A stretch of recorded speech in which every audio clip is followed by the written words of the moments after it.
Israel और Iran के बीच युद्ध खत्म होने का नाम नहीं ले रहा। आज युद्ध के 9वें दिन भी दोनों देश एक दूसरे पर निशाना साध रहे हैं।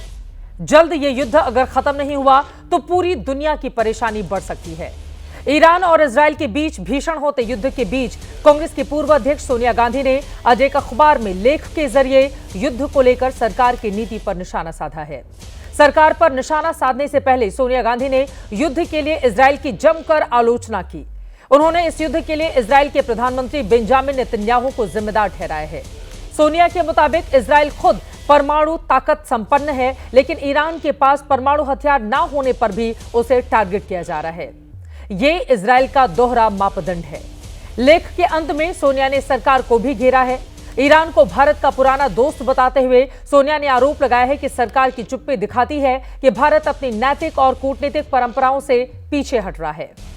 भारत में इस राजनीति के बीच ईरान ने डोनाल्ड ट्रंप से पाकिस्तान के सेना प्रमुख आसिम मुनीर की मुलाकात को लेकर चेतावनी जारी की है।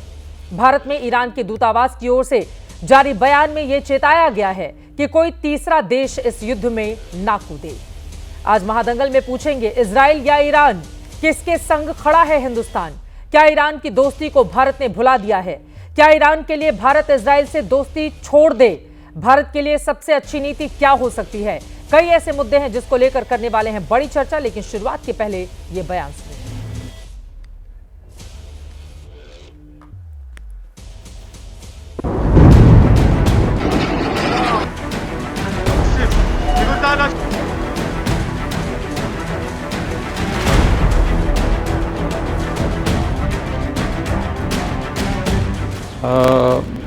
They are trying to make a distance between Iran and Pakistan. Sure that there would be no such this kind of decision or any kind of actions. And we have also warned all the parties and all the players, international players, that they should not interfere to our conflict. They won't give me a Nobel Peace Prize because they only give it to liberals.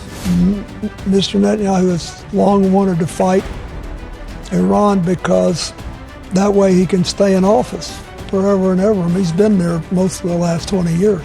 Ji sir Allah ताला Israel को Iran को होश लाए दे, अमन से ही वहाँ पे हल हो सकता। उन्होंने ठीक कहा कि भारत सरकार अगर खामोश रहेगी ऐसे मामलों में तो न सिर्फ ये चिंता का विषय है बल्कि दुनिया के अंदर हम अकेले पड़ जाएंगे। भारत सरकार का स्टैंड बड़ा क्लियर है कि युद्ध विराम होना चाहिए, ये युद्ध डी-एस्केलेट होना चाहिए। ये भारत सरकार का स्टैंड बड़ा क्लियर है, परंतु दिक्कत ये है कि कांग्रेस पार्टी कूटनीति को भी राजनीति के चश्मे से देखती है और अपने वोट बैंक के चश्मे से देखती है। असल में सबका सब इसलिए क्योंकि बिहार का चुनाव सिर पर है, तो उनको लगता है कि इसके चलते हुए मैं कुछ वोट अपने साथ दूँ।